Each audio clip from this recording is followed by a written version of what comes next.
upon a time, in the town of Bamenda on the hill Mancon, there stood a big boarding school called St. Rita's College. Behind that school, there was a small stream. During the day, the girls went there to wash their uniforms and fetch water. They laughed, they splashed, they spread their wet clothes on the rocks to dry under the sun. But when the sun went down, no girl dared go near that stream alone. They said strange things happened there at night. The water whispered names. Cold hands sometimes touched your ankles under the water, and sometimes girls who went there never came back the same. In this school, there was a girl called Nyanga. She was a quiet girl in Form 3. She slept in Dorm 7, not too far from the stream. There were 21 other girls in that dormitory, and they all slept in 2 rows of bunk beds. Nyanga kept to herself. She woke up early, made her bed, tidied her corner, studied her books before morning mass, and always finished her night prep before lights out at 9:30. She did not make friends because she believed friends could hurt you. Her mother had told her, "In this life, my daughter, keep your heart small, then it will not break easily." Nyanga loved the school during the day, but at night she feared the wind that came down from the trees. She feared the mist that covered the compound like a white cloth. And most of all, she feared the stream behind the school. Every time she passed it in the day, she walked faster as if the water could remember her footsteps. One Monday, after the long Christmas holiday, a new girl arrived. The principal brought her to Dorm 7 after evening mass. The new girl carried one small trunk and one blue blanket folded on her head. The principal said, "This is Abembom. She comes from a small village near Nkwen. Make her feel welcome, my girls." When Abembom stepped into the light of the dormitory, every girl stopped what she was doing and looked at her. Abembom was beautiful. She was tall. Her skin was smooth and very yellow, like she had never run under the hot sun. She greeted the girls. Her hands were cold. You could feel the cold right through your own skin, but her voice was soft and kind. She smiled and said to the girls, "Good evening, my sisters. I'm happy to be here with you." That night, Abembom slept on the lower bunk right next to Nyanga. She did not unpack many things. She opened her small trunk and took out only 3 folded uniforms, underwear, and one strange thing, a small old toko carefully wrapped in a piece of white cloth. She simply sat on the bed, looked around with quiet eyes, and said nothing more. By the end of the first week, something strange had happened. Everyone in Dorm 7 loved Abembom. She knew how to braid hair in the old tight way that lasted for days. She shared roasted groundnuts from her village. She helped the small juniors with their difficult sums during night prep. When a girl cried at night because she missed her mother, Abembom would climb down from her bunk, sit beside her, hold her hand, and whisper, "Don't cry, my sister, I am here. The night will pass." Even Nyanga, who trusted no one, started to feel warm around Abembom. Sometimes after lights out, they would pull one blanket over their heads and talk in very low voices until sleep came. Abembom told Nyanga stories from her village. Stories about big rivers, about old women who could see spirits walking at night, and about children who were born with marks on their bodies. Nyanga listened and felt safe. Abembom was not like the other girls. She did not fear the stream behind the school the way everyone else did. While the other girls only washed their clothes and fetched water in the bright daytime, Abembom loved to go to the stream alone at night. She would sleep out after lights out, carrying her bucket and dirty uniform into the darkness, and wash them by moonlight. When she came back, her clothes were dripping, but she was never shivering, never in a hurry. If any of the girls warned her about the whispering water or the cold hands that could grab your ankles, Abembom would laugh softly and say, "You are all just scared chickens. The stream knows me. It would never hurt me." The girls in Dorm 7 told themselves Abembom was just being silly or brave. One weekend, the girls had a small celebration in the dorm. Someone's mother had sent a tin of biscuits and 2 bottles of Fanta. They sat in a circle on the cold concrete floor. Abembom sat in the middle. The moonlight came through the small window and touched her yellow face. She told them, "In my village, when a child dies young, the family does something important. They place 3 small tribal marks on each wrist and each ankle. They say this ties the spirit to the grave so it cannot come back to trouble the living. The tribal marks are small, but they last forever." The girls laughed nervously. One girl said, "That is just an old story." Abembom smiled her quiet smile and said nothing more. That was the last truly happy night in Dom 7. The first death came on a Thursday. Amina was the girl who had become Abembom's closest friend. They shared the same bunk. Amina slept on top, Abembom slept below. After lights out that Thursday, Amina said softly, "I need to go outside and use the toilet." Everyone in Dom 7 heard the door open and close quietly. No one thought anything about it. Girls went outside at night all the time. In the morning when the bell rang for prayers, Amina was not in her bed. The girls looked under the beds, in the bathroom, everywhere. Then a small junior girl came running from the back of the school compound, screaming so loud the whole school could hear her. They had found Amina down by the stream. She lay face down in the shallow water. Her nightgown was wet but not torn. Her eyes were wide open. Her face looked peaceful, as if she had simply decided to lie down in the water and sleep forever. The whole school gathered at the stream. Amina's mother came from Bamenda town.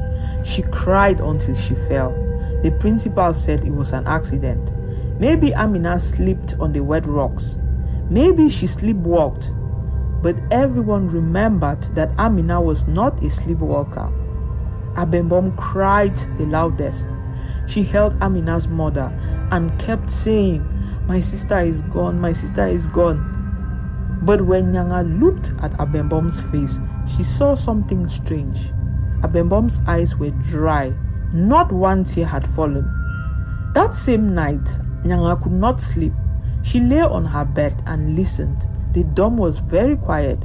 From the lower bunk, right below her, she heard Abembom whispering under her blanket. Abembom kept saying the same thing again and again. "Amina, Amina, come. It is not cold here." Nyanga heard every word clearly. She felt cold inside. She told herself, "It's only grief. Abembom is mourning her friend. That's all." But the whispers did not stop. It went on for a long time. Nyanga pulled her blanket tight over her head. She closed her eyes and tried to sleep. The next few days were strange. The girls still went to class. They still ate their food. They still did night prep. But no one laughed loudly anymore. When a girl needed to go to the toilet at night, 2 or 3 girls would go together. They held hands and shone their torches all the way. They did not like to look at the bed where Amina once slept. But Abembom was different. She still smiled. She still braided the other girls' hair. She still comforted the ones who cried. Everyone in Dom 7 still liked Abembom. Everyone except Nyanga. Nyanga's mind had changed the day Amina died. From that morning, she started seeing Abembom as very strange. She no longer trusted her, and she watched Abembom closely every single day. 2 full weeks passed like that. The fear did not shout. It came slowly, like smoke. It stayed in the dome. It made the girls speak in low voices. It made them look at the stream every time they passed it during the day. Some girls started having bad dreams. Others began sleeping with their heads completely covered, even when the night was hot. Then another girl died. Her name was Clarice. Clarice was the one who always made the other girls laugh, even when they were tired from long prep. She had started doing her hair exactly like Abembom's. One Friday night, after lights out, Clarice sat up and said, "The tap in the dome is dry. I will go to the stream and fetch 1 bucket of water. I will be back fast." No one stopped her. No one went with her. They heard the door open softly. then close. In the morning, when the bell rang for prayers, Clarice was not in her bed. The girls searched the whole dorm. Then the small junior girl came running from behind the school compound, screaming the same way she screamed before. They found Clarice down by the stream. She was lying face down in the water, eyes open, the same peaceful look on her face. After Clarice, Sonia died. Sonia was quiet, like Nyanga. Every night prep, she used to sit with Abembom and share one textbook. One night, Sonia said she felt too hot and needed fresh air. She went outside. In the morning, they found her sitting against a tree in the bush near the stream. She looked like she had fallen asleep there and never woke up. Now the fear was strong. Parents started coming in cars and taxis. They came quickly, packed their daughters' things, took the blankets off the beds and drove away. One by one, the bunks in Dorm 7 became empty. The room that used to have 21 girls now felt big and empty. The principal called all the girls to the big hall. She stood in front and said, "This is only stress from exams. You girls are just tired. Pray more, okay? Nothing else will happen." But the few girls still left in Dorm 7 looked at each other. They knew in their hearts this was not exams. Something was wrong and it was still there with them. Nyanga and 3 other girls, Fatima, Esther and Linda, started watching at night. It was Nyanga's idea. She had secretly told the other girls about Abembom's strange behavior the day Amina died. She said she no longer trusted Abembom and that they should watch her closely. They took turns staying awake. They hid small torches under their pillows. One cold night, they saw Abembom leave her bed without making a sound. She walked out of the dorm and straight toward the stream. The 4 girls followed her, staying far behind. Abembom stood in the water up to her knees. The mist was thick. She whispered names into the dark. Amina, Clarice, Sonia. The water around her feet seemed to move by itself, as if something was answering her. The girls ran back to the dorm with their hearts pounding like drums. From that night, they believed Abembom was calling something from the stream and that she had something to do with the dead girls. The next night, they surrounded Abembom's bed after everyone else was asleep. Nyanga spoke first, her voice shaking. "Abembom, we followed you.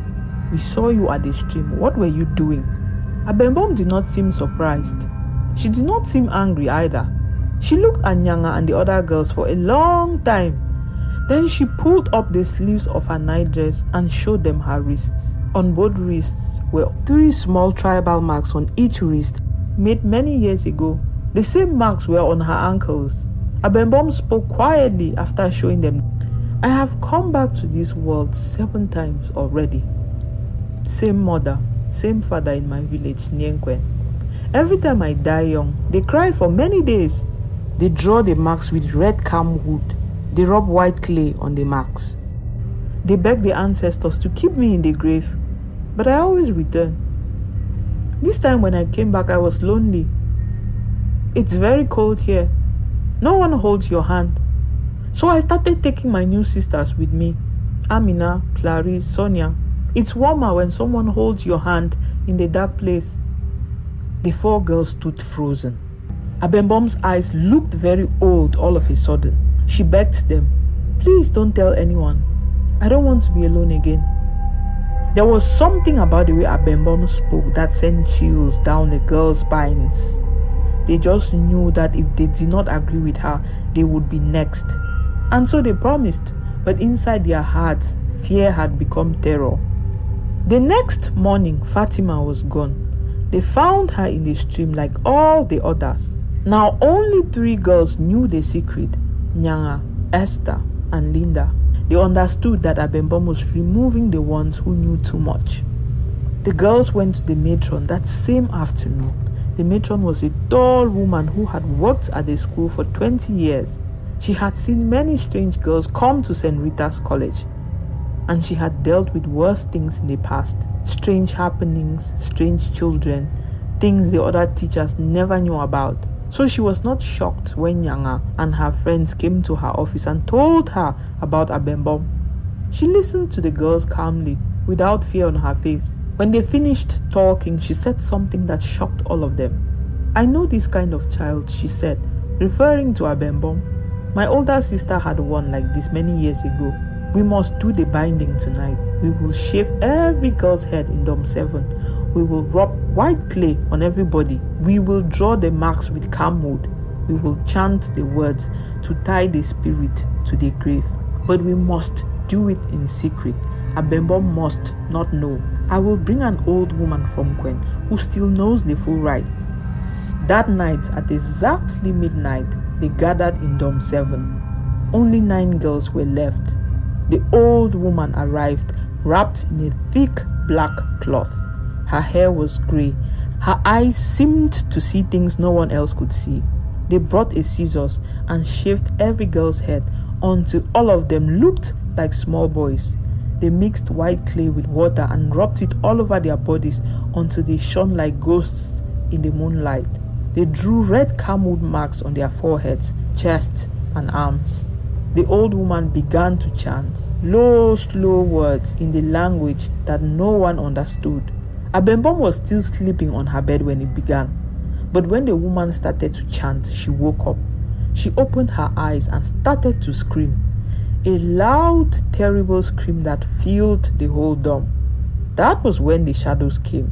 The room suddenly became very cold, the kind of cold that makes your teeth shake.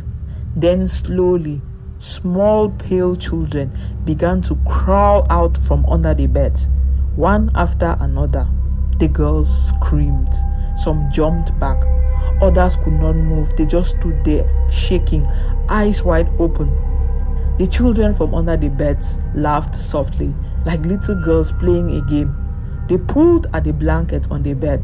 They touched the living girl's legs with hands as cold as death. They whispered, "Come play, it is not cold here with us." One of the shadow children from under the bed looked exactly like Amina. The child stopped right in front of Nyanga, smiled with empty eyes and said in a voice that did not belong to a child, "Run, she is not the only one." That was the moment everything broke. The old woman suddenly stopped chanting. She turned to Abembom, opened her arms wide and said loudly, "My daughter, you finally brought them all to me." The old woman, it turned out, was Abembom's real mother from her last life. She had been living quietly in Bamenda for years, waiting. Every time Abembom died young, this mother would cut the marks on her, rub white clay and send her back to a new boarding school. She sent Abembom to different schools to collect new sisters by killing other girls and taking them to the other side. The matron had been paid well to help her. That is why so many girls had died at St. Rita's College before. That is the real reason everyone feared the stream behind the school. The shadow children were not strangers. They were the 6 dead girls: Amina, Clarice, Sonia, Fatima, Esther, Linda. They were trapped now. They had no choice. They had to help Abembom bring more girls. The old woman looked at Nyanga with a smile that was not kind. She said to Nyanga, "You will be the 8th." Nyanga saw red. Everything finally made sense to her. She knew she had to get out of there now before they killed her. She fought with all her strength. She wiped the white clay off her arms. She ran for the door, but the shadow children from under the beds grabbed her legs. Cold hands pulled her out of the dome, across the wet grass, straight toward the stream. Nyanga felt the water touch her feet. She heard the stream whispering her name. Then everything went black. When Nyanga opened her eyes again, she was lying in a clean white bed in the hospital at Upstation. Her mother sat beside her, crying tears of joy. The doctor said she will live. The fever has broken. She's safe now. Nyanga tried to smile. She thought, "Thank God, The nightmare is over. I escaped. Then she slowly pulled up the sleeves of her hospital gown. There on her wrists, she saw 3 fresh tribal marks on each wrist, still visible and fresh. And in her head, she could still hear the old woman's voice saying, "You will be the 8th." Nyanga looked at her mother terrified. Her mother smiled gently, reached out and pulled up her own sleeves. There on her mother's wrist, faint but clear old tribal marks, 3 marks on each wrist, made many years ago. The exact same tribal marks that Nyanga now had on her own wrist. The same tribal marks Abembom had showed them that night at the dormitory. And at that moment, Nyanga understood everything. Her own mother had the marks too. Her own mother had once carried the same spirit as Abembom. Her mother had survived, and now she had passed it to Nyanga. That is why Nyanga lived. She was chosen to carry the spirit forward. One day she would do exactly what Abembom did.